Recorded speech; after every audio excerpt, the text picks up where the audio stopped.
Two guys are sauntering through the thick woods one day when they stumble across a big deep hole. The first guy peers into it and says, "Wow, that looks really deep."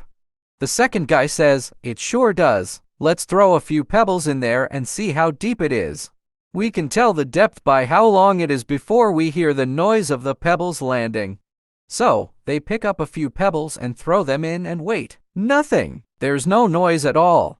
The first guy says, "Jeez, that is really deep. Let's throw one of these big stones down there. Those should make a noise." So, they pick up a couple football-sized rocks and toss them into the hole and wait. And wait. Again, nothing. They look at each other in utter amazement. Then the first guy gets a determined look on his face and says, "Hey, over here in the bushes, there's a railroad tie. Help me carry it over. When we toss that sucker in, it's gonna make some noise."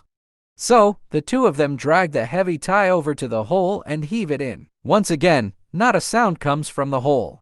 Suddenly, out of the nearby woods, a goat appears, running like mad. It rushes toward the two men, then right past them, running as fast as its legs will carry it. Suddenly, it leaps in the air and jumps into the hole.